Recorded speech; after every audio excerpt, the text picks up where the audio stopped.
Hello and welcome to That Canon Guides Reviews. Today I'm going to be doing a long review on the Sony Nex-5n and also flash units, accessories to use with it, lenses, legacy lenses, which is all I've used with it. It's really good with that. And just basically best accessories to get for it. So let's get started. Here is the Sony Nex-5n. This was Sony's actually a pretty nice mirrorless interchangeable lens APS-C size sensor mirrorless interchangeable lens camera for the past little bit here. Sorry about this smudge right here. My camera, I'm shooting on my Kodak EasyShare M580, has a big scratch on the lens. That's what that is, if you're wondering. But anyway, it was their really nice mirrorless camera, just under the Nex-7, which I would have got if I had the money, which I didn't. I picked this up from lensrentals.com, used for $300. Pretty good deal on this one. Has a couple scratches on the screen from there. And using it for the past week, I've really grown accustomed to it. I really like it. Works really, really well. And here it is. So let's just give you a tour around the features and some other stuff here. It has a 16 megapixel image sensor, nice tilt swivel screen, and it's a very large touch screen. It's a touch screen also, but I have the touch screen turned off. I don't prefer the touch screen. And then it has an APS-C size sensor and an E-mount. Alright, so let's go through the menus here. I don't know if my camera's focuses or not. Yeah. As you can see here, 6 menus here. A shoot mode, camera, image size, brightness, color, playback, and setup menus. In the shoot mode, you have all your different modes like manual, shutter priority, aperture priority, program, intelligent auto, scene modes, anti-motion blur, sweep panorama, and 3D sweep panorama, which I'll go through a couple of those here in just a minute. But in my experience, the manual mode is what I mostly use for everything. But also, unlike my Canon EOS 40D, which I used to use lenses with adapters on, this one you can use it in program and intelligent auto, and it will set the exposure correctly even for the old manual focus lenses, which is something new for me. I haven't had that before, and it says it tilts it the full screen here. But if we go back to here in camera settings, go all the way up to the top here. Have drive mode, flash mode, autofocus, manual focus, select, autofocus area, autofocus mode, object tracking, precision digital zoom, face registration, face detection, smile shutter, soft skin effect, shooting tip list, LCD display, finder display, display monitor, display button. Image size, you have your image size, aspect ratio, and quality, and you have your 3D panorama, and movie image quality. This one shoots AVC HD 1080p at 60 frames per second, which is just phenomenal. Camera like this, you can even shoot minor slow motion with that. MP4, so you have to record only to a Blu-ray disc. Then you can have 24p. I actually prefer shooting at 24p just because 60p it will overheat faster. Oh, and one thing, people have been saying that this camera overheats, and I've shot for up to 3 hours of movie at a time. Haven't had any problems whatsoever overheating. Only one time I did overheat it after shooting pictures for around 6 hours straight. So this thing really, I've had no problems with overheating whatsoever. So I don't know because I was mostly taking pictures filming in a 70-degree basement, so I don't know if that makes any difference, but it hasn't overheated for me. Then you have ISO, which this one goes all the way up to 25,600, which I've tested that, and it actually doesn't have that bad of results. My old camera could only go up to 3,200, and their results were terrible. This one go from 100 to 25,600, like I said. Auto white balance, white balance metering mode, flash compensation, dynamic range optimizer / auto HDR, which is HDR. It really isn't HDR. It's just combining a couple of pictures and getting a little bit better dynamic range. It's okay. Picture effect, creative style, and that's about it. brightness, color. Playback, you have delete, slideshow, view mode, image index, rotate, protect, 3D viewing, and large image volume settings.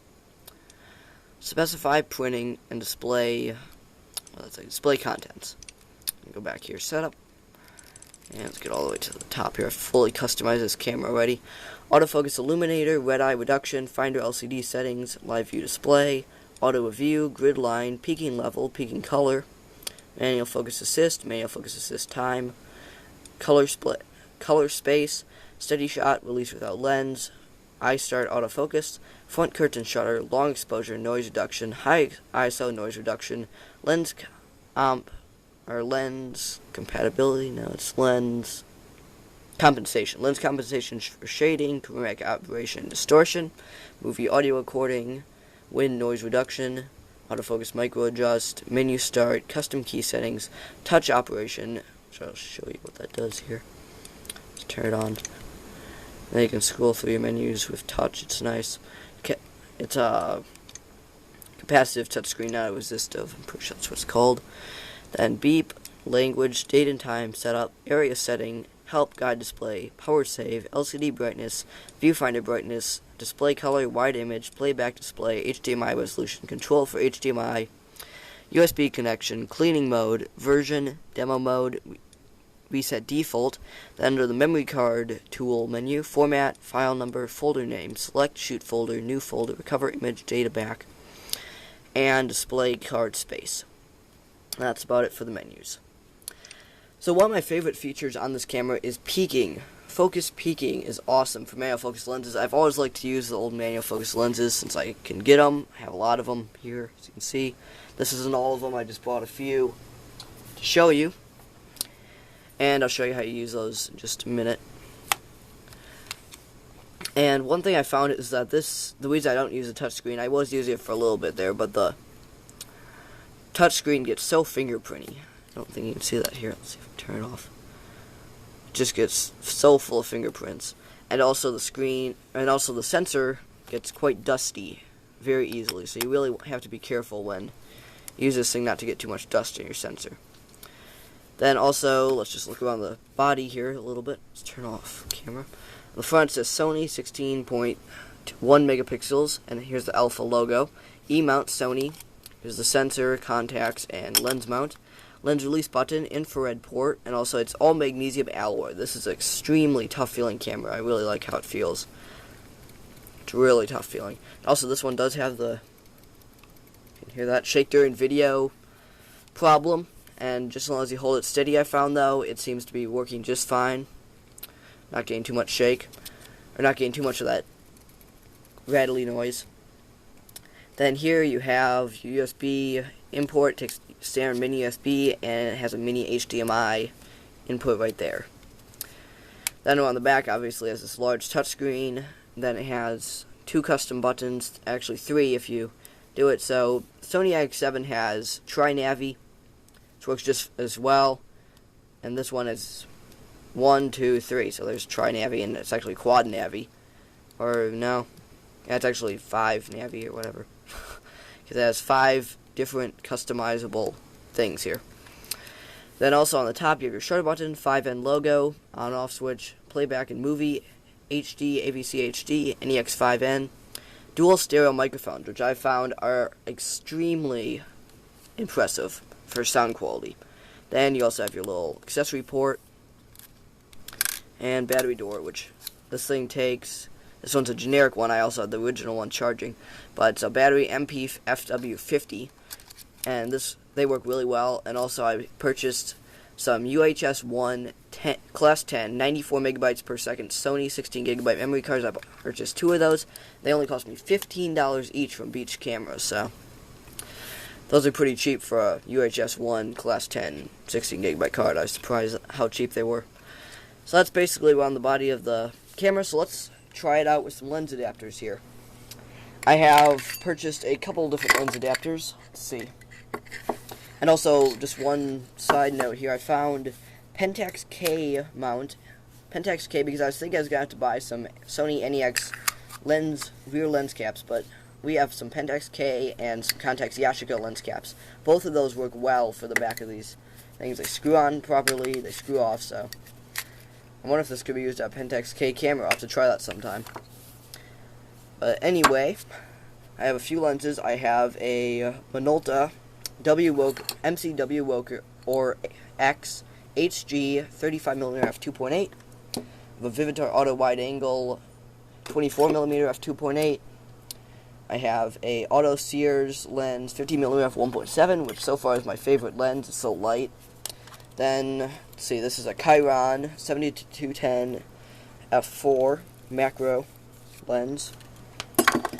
Then I have a Sears 60-300 f5.6 back here with a 2x teleconverter. Then I have a Phoenix macro manual focus 70-210 f4.5 to 5.6. Then I have a Zycor 20-50mm of 3.3 to 4.5. Really nice lens there. I like that one for video. Then I have a Canon 35-70 f4 constant. A Nikon 50mm f1.4.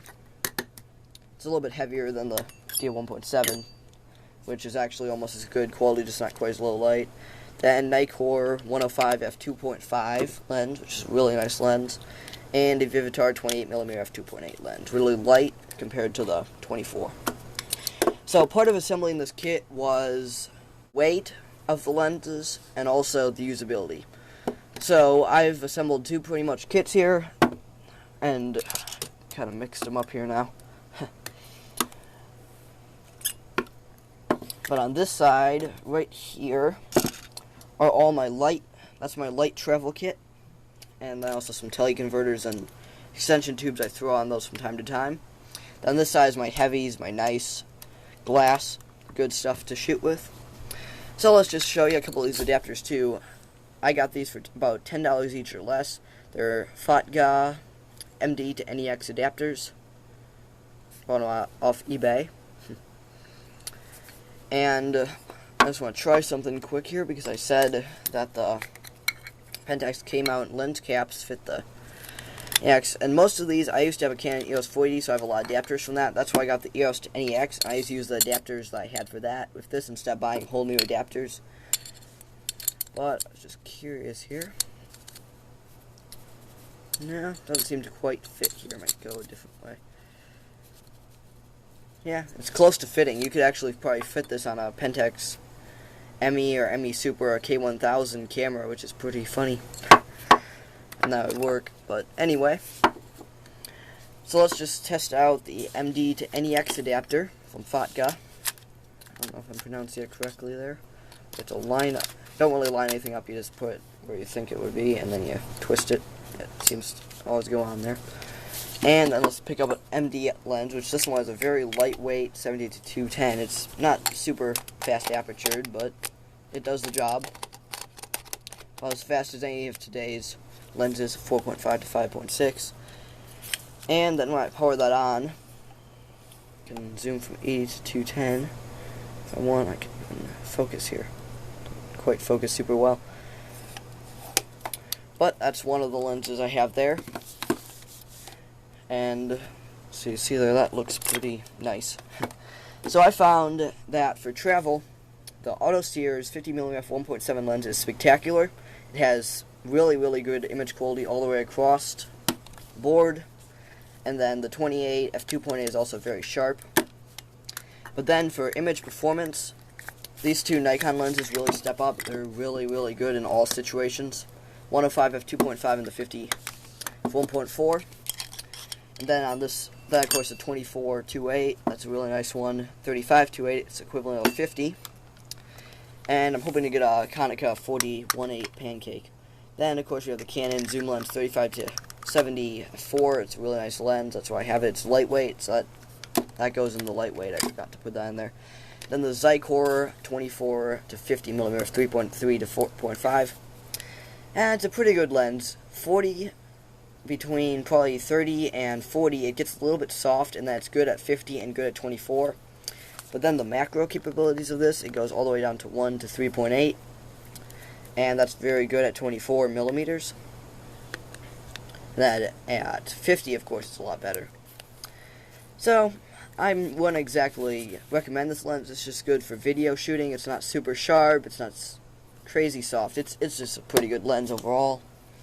Then the Canon 70-210 f4 is when I need a little bit extra oomph for my lens. It's a bit heavy. It's a Nikon mount. And then this is for birding, long distance, whatever. It's a Sears Auto Zoom 4.0 to 5.6, 60 to 300. And then I have my 500mm lens there. And then moving on to another accessory I use with this camera quite often. Take off this lens adapter and stick back on the body cap so I don't get dust in there. Is this thing, 1950s, 60s, called a mobile grip. And what I found mounting this on here for video, this is, if you've seen the Zacuto Z grip, I think it might be called, this rivals it. It's just as good for steady video. Very surprising because it's so small. It's so old, and you can usually get these for $15 to $30. This one actually I fixed up with some cardboard and duct tape and had the original little cork pad, which is missing. Then also another accessory I use. This is a Wansen, which I aped off the thing that you can't even see it's there anymore.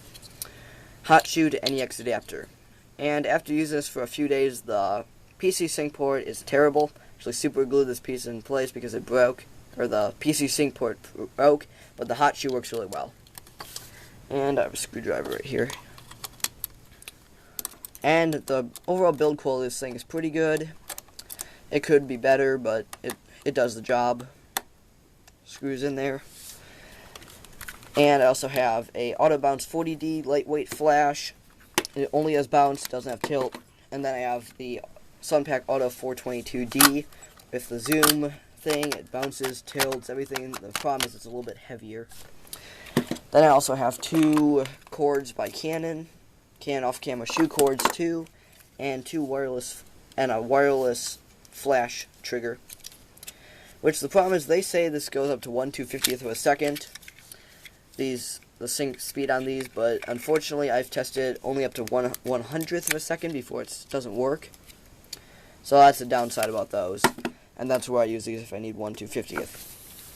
But anyway, if I mount a flash unit like this on here,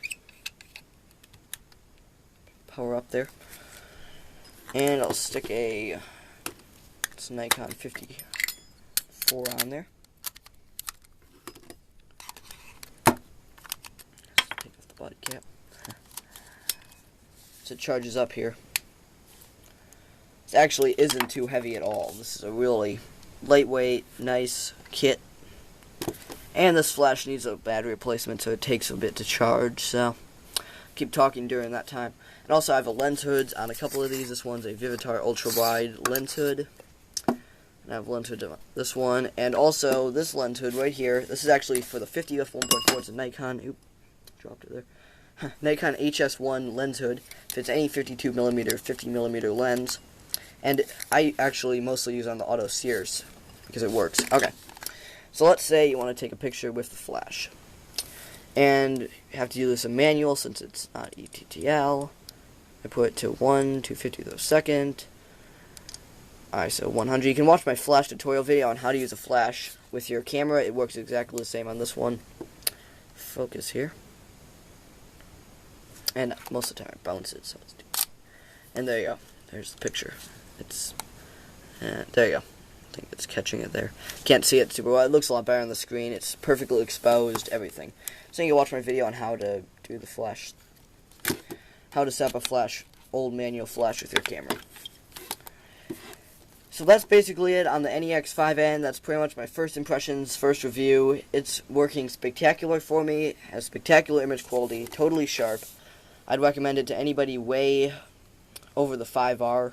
Just because the 5R is $800, I got this for $300, and this one is just, in my opinion, just as good. Except the hybrid autofocus I really don't use, and the Wi-Fi, kind of a gimmick. It'd be nice to wirelessly transfer files, but it's pretty fine anyway. And then I also just have a wrist strap, just a leather wrist strap I had laying around, and an Optech USA neck strap. So thanks for watching, and if you like my videos, please hit the subscribe button above as well as the like button below. Please leave a comment, question, suggestion, anything you may have. If you want some reviews of these lenses, click the like button. Again, thanks for watching.